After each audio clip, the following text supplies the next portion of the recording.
জীৱনত কোনোদিনো কাৰো বাবে নাকান্দিবা, কাৰণ তুমি যাৰ বাবে কান্দিবা সি কোনোদিনো তোমাৰ চকুলো নুমুছে, আৰু যোনে তোমাৰ চকুলো মুচিব সি তোমাক কোনোদিনো কান্দিব নিদিয়ে।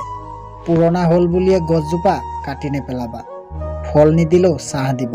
বাবা মাৰ বয়স হৈ গ'লে অৱহেলা নকৰিবা, কাৰণ টকা পইচা নিদিলেও তোমাৰ সন্তানক ভাল এটা পৰিৱেশ দিব। এদিন মই কৈছিলোঁ, তুমি নহ'লে মই জীয়াই থাকিব নোৱাৰিম। সত্য কথা হ'ল জীয়াই আছোঁ মই, কিন্তু মৃত্যু হৈ মাটিৰ তলত দাফন হৈ গৈছে মোৰ সকলোবোৰ আশা আৰু সপোন। বেইমানি কেৱল এজনেই কৰে, কিন্তু বিশ্বাস সকলোৰে ওপৰৰ পৰা উঠি যায়। সপোন সেইজনক লৈয়ে চাব লাগে যোনে সপোনবোৰ দিঠক কৰিবলৈ গোটেই জীৱন তোমাৰ কাষতেই থাকে। যোনে তোমাক ভাল পায় তাৰ পৰা কোনোদিনো সুযোগ নল'বা। তোমাক যাৰ প্ৰয়োজন তাক কোনোদিনো ব্যস্ততা নেদেখুৱাবা। যোনে তোমাৰ ওপৰত ভৰসা কৰে তাৰ লগত তুমি কোনোদিনো প্ৰতাৰণা নকৰিবা।